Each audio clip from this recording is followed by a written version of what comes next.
계속 이어가겠습니다.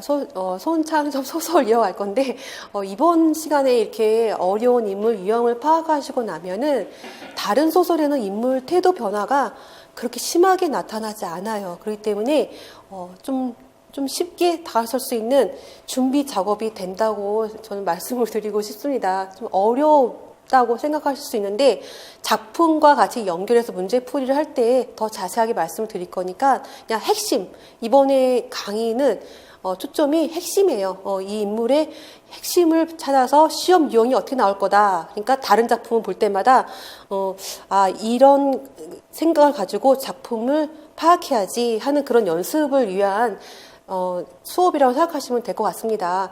서만기의 그런 긍정성, 이것도 자세하게 다시 다음 슬라이드에 준비되어 있는데, 서만기의 긍정성을 통해서 그러면 서사 속에 기입되는 것은 뭐냐 또 물을 수가 있어요. 그런데 금욕적 태도의 그 의미 변화를 이 서만기의 긍정성을 통해서 보여주려고 하는 거예요. 그래서 제가 글씨체를 조금 바꾸긴 했는데, 태도, 금욕적 태도, 윤리적 태도 중요하다고 말씀드렸잖아요. 그 의미 변화예요. 이 추상적, 형식적 금욕성을 가져온 이유가 서사 속에 왜 가져왔냐 하면은 다른 인물들 태도에 의미 변화를 주기 위해서 가져온 겁니다.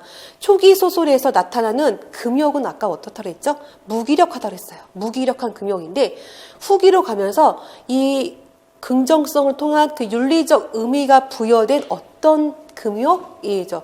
윤리적 의미가 부여된 금욕이에요.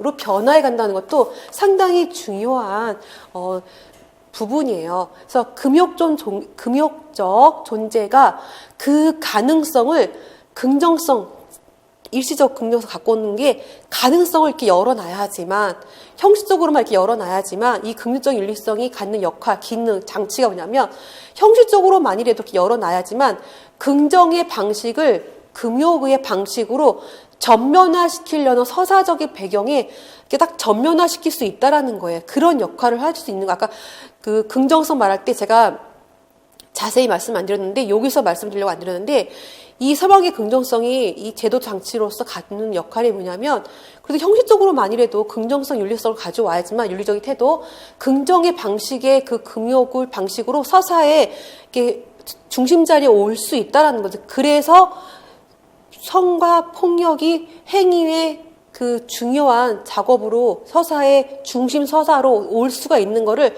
열어주는 거 역할을 이 서방의 긍정성이 하고 있는 거예요. 그래서 행위의 가능성을 열어버리는 거. 그러니까 후기에서는 인물들이 행위한다고 했잖아요. 그거를 열어주기 위해서 서방의 긍정성이 이 소설의 장치 역할을 쓰시오 하면은 이런 걸 써야 된다는 거예요. 이런 거를. 어렵죠? 연습 계속 할 거니까 지금은 초기에는 무기력한 금욕이 윤리적 의미가 부여된 금욕 변화하는데, 그거는 이 서만기의 긍정성이 이런 제도적 장치를 갖고 왔기 때문에 행위까지 갈 수 있다라는 정도만 생각하시면 됩니다. 예, 더 자세하게 분석해 드릴 거니까요. 현실에서 서만기와 같은 이런 금욕적 존재로 주체가 자신을 정립하는 것은 불가능하죠. 정말 이런 분이 있으면 참 좋겠죠. 이런 분을 바라보는 것만으로도 평안을 얻을 수 있을 것 같습니다. 저는 정말 내 마음에 하루라도 평안이 있길 바라는 사람 중에 하나인데, 있으면 좋겠죠. 현실에서. 그쵸? 이런 금욕 존재, 어떤 사적인 욕망이 존재하지 않는 그냥 윤리 이런 게만 존재한다면 내 마음에 얼마나 평안하겠어요. 하지만 불가능하다는 거를 이 작가도 알고 있는 거고, 어렵죠. 사실 완벽히 불가능하진 않겠지만, 그래서 그로부터 행위의 가능성을 얻었다고 할 때 주체 행위는 아까 여기서 보면은 인물들이 행위의 가능성을 열 수 있도록 이 서만기가 긍정성을 갖고 왔다고 했잖아요. 그러면 그 인물들, 이 서만기를 통해 기절을 통해서 그 나타난 인물들이 행위를 어떻게 보일 것인지, 그게 시험에 나오겠죠. 주체 행위는 어떻게 전개되냐? 서사 전개를 물어보겠죠. 그렇죠? 어떻게 되냐? 즉각적으로 이 이제 물어보겠지, 이렇게. 어떻게 전개되냐? 작품에 따라서 물어보고. 신의 이작에서는 즉각적으로 촉발된 주체의 자기 부정으로 가요. 그래서 아까 신의 이작의 S가 어떻게 한다? 기괴한 모습으로 묘사된다고 했잖아요. 그래서 막 왜소하고 기괴하고 이분의 묘사를 한 거 보면은, 사람이 떠오르지 않은 형상화가 되어 있습니다. 거의 막. 그래서 서만기의 묘사와 극단적 대비를 이루어 갑니다. 왜? 즉각적으로 자기 부정을 하기 위해서. 비참한 현실에 대한 인식은 현실 비판이기 전에 자신한테 막 비난의 형식으로 가요. 그래서 이 전개되는 방식이 첫 번째는 뭐냐면 즉각적으로 자기에 대한 비난, 자신한테 비난을, 책임을 돌려요. 자기 자신한테. 이런 것도 다 시험에 나올 수 있는 거죠. 이렇게 전개가 돼요. 서만기와 같은 이런 인물을 기조로 했을 때, 이 행위의 가능성을, 이 다음 작품에서는 어떻게 전개되고 그 전개되는 방식이 어떻게 되는지에 대해서 물어본다면 주체의 자기 부정이라는 거예요. 주체의 자기 부정. 인물. 그러니까 S의 자기 자신한테 그런 잘못을 다 돌리는 식으로 나타난다는 거죠. 신의 희작의 부분입니다. 글씨가 좀 작긴 한데, 시시한 소설가로 통하는 S, 좀 더 정확히 말해서 삼류작가 손창섭 씨는 자기 자신에게 숙명적인 유머를 발견하고 있는 것이다. 무딘 대가리를 쥐어짜서 소설납시고 어이없는 소리만 늘어놓는 그 자신의 글이 반드시 핵의 망측 가대에서만이 아니고 외양과 내면을 가릴 것 없이 그의 빈약한 인생 그 자체가 이미 하나의 유머로서 존재하고 있기 때문이다. 비극적 유머 자꾸 이렇게 대변해 주는 게 작품만이 드러나 있는데, 그의 일본 학창 시절은 언제나 쪼글리는 생활로 고통을 받는다. 비상시 계속 자기 자신한테 책임을 돌리고 자기 부정을 하니까 자기 묘사를 이렇게 거의 자기죠. 비상시, 비정상. 이 생활이 몸에 밴 그는 자연, 상식적이고 정상적인 규격품 인간들과 이 정상적 규격품 인간들은 뭐였어요? 서만기였잖아요. 그렇죠? 의식적이든 무의식적이든 쉽게 어울리지 못했음을 밝힌다. 이 작품에 있는 그대로 가져온 거예요. 그냥 병실에서 미호코의 선의를 오해해서 미호코를 나중에 성폭행해요. 결혼을 하자는 이야기를 하지만 그는 정신 이상자로 취급을 당하게 되는 충격을 또 받으면서 뭐 하숙집 주인의 딸도 성폭행하고 막 그런 게 드러나는데, 이렇게 지금 제가 방금 말씀드린 것처럼 자기 자신한테 비난의 형식을 취하는 이 서만기의 이런 금욕적 존재 주체가 하고 있는 그런 모습들이 서사 전개되는 양상에서 첫 번째 양상이 자기 부정의 그를 증명할 수 있는 지문이 나온다면 이런 지문이 나올 수 있다라는 거 예시를 보여드리는 거고, 신의 이작에서 보이는 너무 자기 폭로, 자기 비난, 너무 과잉됐어. 근데 손창섭 소설 보면은 과잉된 애정, 과잉된 부정, 과잉된 자기 폭로, 이 과잉한 말이 넘쳐나게 많이 나와요. 일시적인 욕망의 해방을 맞지만 모든 문제를 나는 그 신의 그 넌센스처럼 그냥 이렇게 기형적으로 기입돼서 나는 태어난 존재야 하는 그런 원한상의 차원으로 되돌리는 것은 자기 부정을 도착증자 나왔죠. 여기서 의식의 문제로 간주하게 됩니다. 그래서 무의미한 넌센스와 같이 잘못 주입된 존재, 자기를 그렇게 말하고 있잖아요. 기형적 존재성, 이 S의 존재성은 기형적 존재성이라고 밝히고 있고 자신을 그렇게 내보이고 있고요. 주체는 주체로 정립되지만 존재의 가치를 지니지 않는 까닭에 그러한 행위들을 존재하지 않는 사람이 저지른 잘못이 뭐 잘못이야 하는 식으로 그냥 나는 기괴한 사람이야. 난 기괴한 인생이야. 왜곡된 형상으로 신의 그런 넌센스 같은 그런 사람으로 태어난 사람이 뭐 잘못한 게 뭐 잘못이야 하는 식으로 자기 행위들을 그렇게 그런 거에 그냥 감춰버리는, 은폐해버리는 그렇게 나갑니다. 이 도착증적 의식을 가지고 있는 문제로 간주를 해버리면서 작품할 때 다시 한번 이거를 더 자세하게 보여드릴게요. 신의 희작의 그러면 전체적인 어조하니까 시작품은 생각이 나는데 여기서는 상징적인 게 많이 나오기 때문에 이런 분위기는 어조는 하는 물어보는 시험이 나올 수가 있습니다. 자신을 폭로하고 부정하면서 병적인 삶의 자기 궤적 외모서부터 막 기괴하게 외형되게 말을 하고 있는 자학성이야, 자학성. 신의 이자의 전체 어조는 뭐예요? 자학성. 끝까지 유지해요. 주인공의 욕망은 부정적인 방식이고 이렇게 기입형이든 뭐 서술형이든 이렇게 나온다는 거, 그쵸? 올해부터는 논술형이 빠지니까 이렇게 기입서술에 더 중심적으로 우리가 연습을 많이 해야 되겠죠. 중요합니다. 전체적인 어조 물어보면은 시를 갖고 오겠죠. 시를 갖고 와서 그 시의 전체적인 분위기, 전체적인 어조가 그런 거와 이 작품과 연결을 해가지고 이 두 작품의 분위기, 어조를 물어볼 수가 있겠죠. 그러면 자학성 쓸 수 있으셔야 돼요. 그런 시작품을 많이 가져오겠죠. 손차소 소설과 시와 연결해서 하는 연습을 문제풀이할 때는 많이 하겠습니다. 네, 지금은 이제 여기에 더 중심을 갖고 첨보의 역할 다시 한번 설명드릴게요. 아까 실판에서 그냥 말씀드렸던 거를 좀 정리한 건데 무기력, 실의의 인간이고 초기 소설의 무가치한 인간형을 반영하고 있다고 말씀을 드렸잖아요.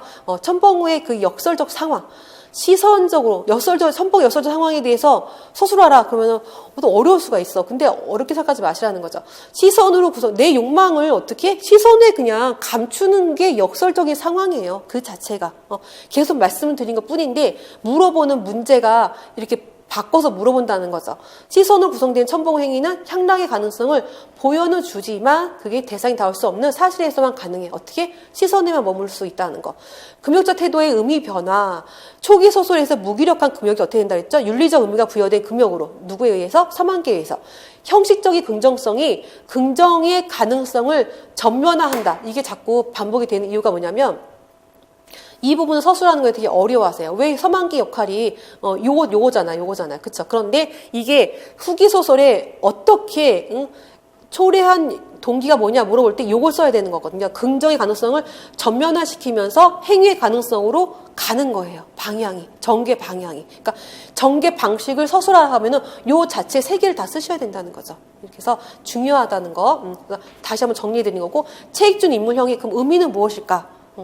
사회적 문제에 유일하게 반응하는 인물이라고 말씀드렸잖아요. 행위는 하지 않지만 즉각 분노하고 반응해.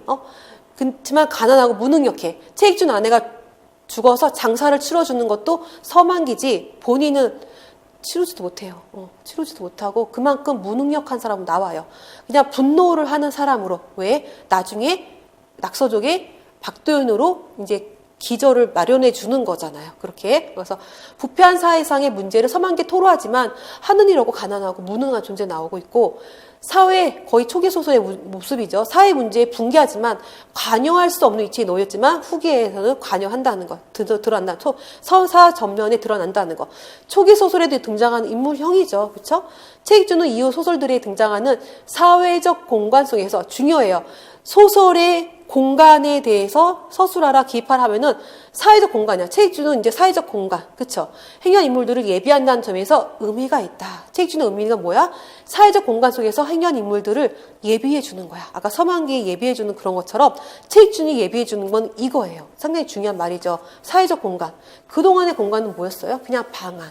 유폐된 공간이었어. 그리고 그 사회적 문제에 관심을 전혀 갖지 않는 인간상이었잖아요. 그쵸? 그런데 체익준을 통해서 뭐야? 이 행위를 하기 위해서 어떻게 한다? 사회적 공간 속에 행위한 인물들을 예비하는 작업. 물론 행위하진 않아요. 그냥 붕괴하는 자체, 그냥 그 자체로 머물고 있죠. 여기 체익준 인물에서는 예비를 하는 거니까. 그럼 첨벙우와 체익준을 비교해서 인물 존재, 위치 설정은 어떻게 했는지, 이 작가가 이 장치를 어떻게 했는지 다시 한번 정리를 할게요. 첨벙우는 유폐된 공간, 그쵸? 유폐된 공간 내에서만 욕망을 유지하고 있다는 거 계속 강조. 체익준은 욕망을 사회적 관계로 투사할 수 있는 위치에 있어요.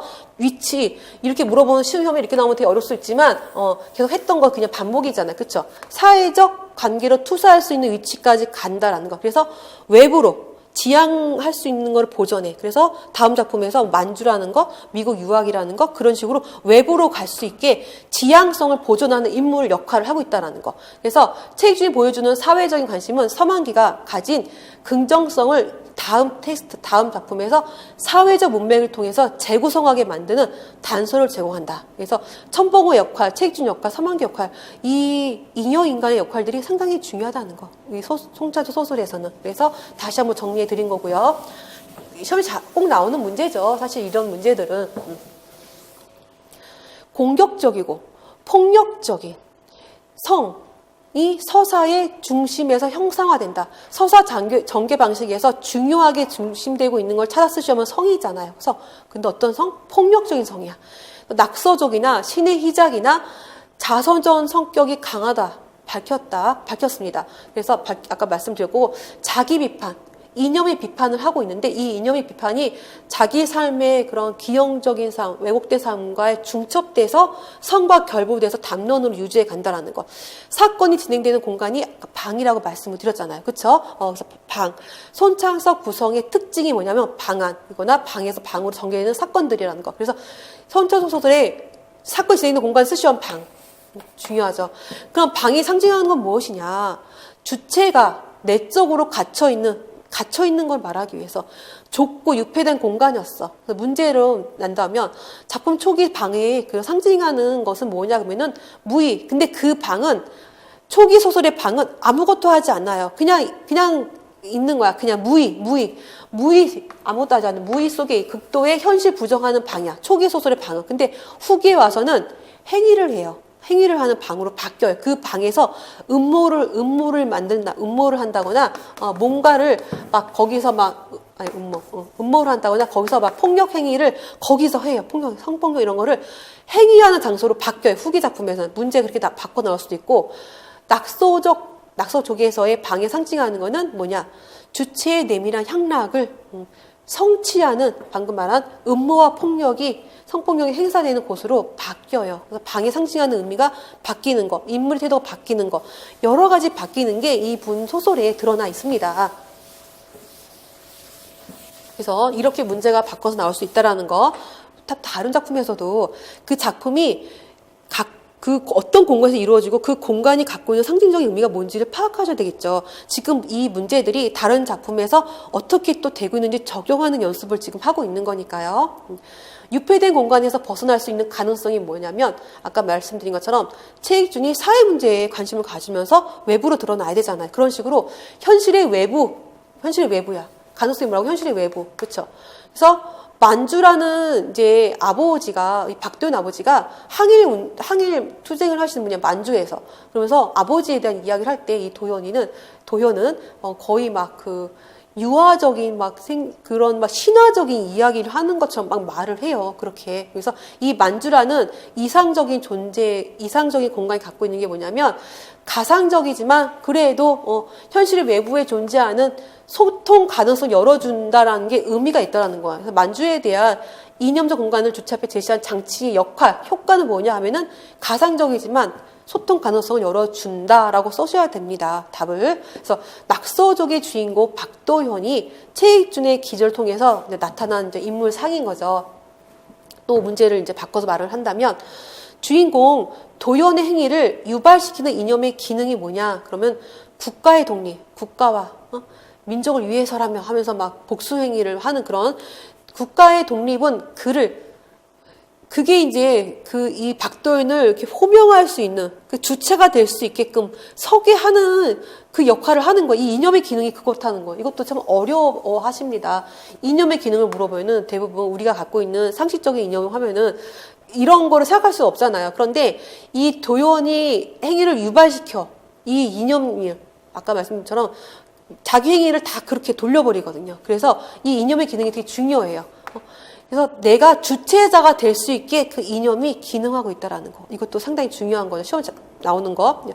그래서 욕망을 그리고 긍정적으로 인식하게 이 자아의 나의 그런 폭력적인 부정성 그런 거를 좀 긍정적으로 인식하게 도와줘요. 이 이념의 기능이 상당히 중요하죠. 그래서 김구 선생님 얘기할 때나 이승만에 대해서 들은 이야기를 막 할 때 거의 신화의 차원으로 고양돼서 말을 하는 거예요. 그래서 긍정적으로 인식하게끔 도와주는 그런 이분들의 이념들을 통해서 이렇게 긍정적으로 인식하게 해주는 거예요. 주인공 도현한테. 그런 행위 유발할 때마다. 여기까지 정리를 해드리고, 다시 한번 제가, 다음 주 수요일부터 이제 개강을 할 건데요. 그때부터는 일주가 문학사예요. 문학사인데, 제가 설명회 때 잠시 그냥 키워드로 말씀드렸는데, 우리가 문체, 그 당시에 왜 자꾸 기출문제 문체가 계속 나오잖아. 왜 나올까요?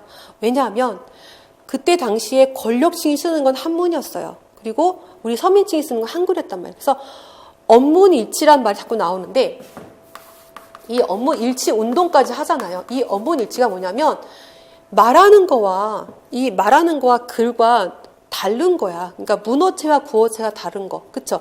그래서 그 언문일치를 하려고 하는데, 구어체, 문어체라는 그 자체도 없는데 무슨 언문일치야 하면서 이제 문체를 만들어 가는 거예요. 그래서 그 전에는 우리의 그 조선이 모여서 성리학이었잖아요. 그렇기 때문에 성현의 말씀, 공자맹자 막 성현의 말씀이기 때문에 못못이라 하거나, 우리한테 고대 소설이 존재했잖아요. 그러니까 거기서 못못이라, 못못이었음이라, 이렇게 나오잖아. 그런 문체를, 우리가 일상 말에서 쓰지 않잖아요. 그런 거를, 어떻게 하고 싶은 거예요? 이다체로 바꾸고 싶은 거예요. 그런데 이 이다는 그냥 우리가 글에서, 아까 우리 손창섭 소설의 것이었다 하는 건 방관적 태도를 보여주기 위한 문체잖아요. 그쵸? 그것도 문체에 대해서 역할을 쓰시오 하면은 방관적 태도를 보이기 위한, 이방인의 모습을 보기 위한, 그렇게 답을 써야 되는 것처럼 이 문체의 역할이 중요한 거죠. 이다체로 가기 위해서는 어떻게? 그 전에 모든 말씀들이 성현의 말씀이 얹었다가 지금 개인한테 돌아가는 거야. 개인의 말로, 개인의 판단으로, 개인이 주체가 돼서 말을 하려면 무엇이다 이렇게 가야 되는 거야. 그래서 이 이다체가 나오기 위해서는 개인의 판단력이 중요하다는 것, 이런 것들 이제 통해서 문체에 대한 설명을 이렇게 드리면서, 그리고 인칭에 대해서도 이제 3인칭, 우리한테는 나, 너 하면서 저 사람 이렇게 말했지, 그 사람이란 말을 안 쓰는데, 김동인 작가가 이 그라는 말을, 물론 일본에서 그 그녀를 이제 시가 없어서 그들도 저 피자를 해갖고 그 그녀를 만들었어요. 그래서 이걸 갖고 처음에는 이식 문화다 이렇게 말을 했는데, 이들 자체도 없어서 만들었고, 이들도 근대를 받아들이면서 없는 걸 만드는, 똑같이 모든 시대를 이렇게 넘나들다 보면은 없는 거를 만드는 걸 이식문화를 하는 거는 아니다라고 이제 그런 말 안 씁니다. 그렇기 때문에 인칭, 그라는 인칭 어감이 좋다. 저 사람, 저분 하는 것보다 그 하는 어감이 좋아서 그라는 말이 작품에 드러납니다. 이제 그런 것들 김동인에 의해서. 그래서 김동인과 이광수 그때 말씀드리고, 그다음에 이제 염상석 말씀을 드리면서 제가 문학사를 설명해 이제 전개해 나갈 건데, 이분들이 이제 거의 그 다음에 박태원까지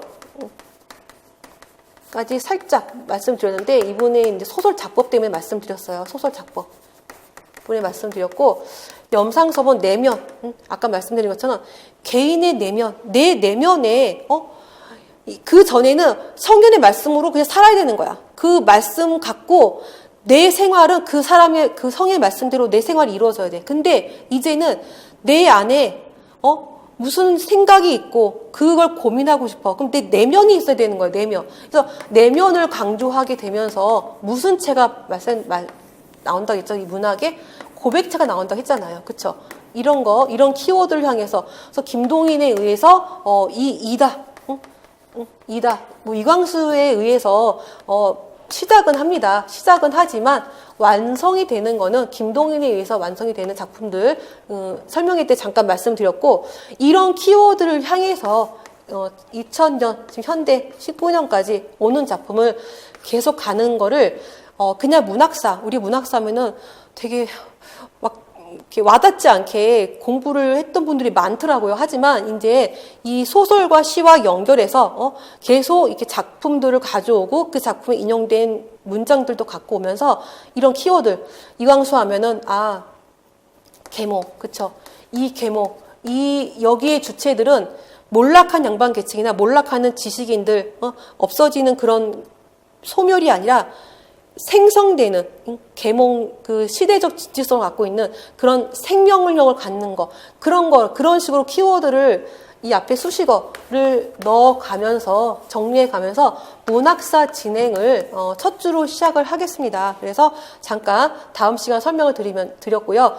이런 것들 설명회 때 말씀드린 이런 것들, 이 문체에서부터 소설 작법, 그리고 인물들이 인물과 사건과 시점도 그때 잠깐 말씀드렸는데, 이 시점을 왜 이야기로 끝나지 않고 작품, 텍스트가 되기 위해서는 뭐가 필요하다? 시점이 필요해. 시점이 필요한 이유가 뭔지에 대해서도 이분들이 작품들을 갖고 온 걸 다 연결해서 하는 작업을 문학사 첫 주로 해갖고 개강을 하겠습니다. 그때 다시 뵙고, 오늘 했던 강의는 50년대잖아요. 지금 이건 10년대에서부터 이제 시작되는 거고, 그래서 거의 중간을 요걸 다 그냥 생각한 채 중간을 탁 파헤쳐 온 거고, 이 인물들이 우리의 그런 한국사의 그 특수성이죠. 그쵸? 거의 특수성에 해당되는 전쟁을 기반으로 인물 유형이 많이 바뀐다는 거. 그쵸? 그래서 이 작품을 갖고 했고, 이 유형을 기저로 또 다음 작품도 연결해서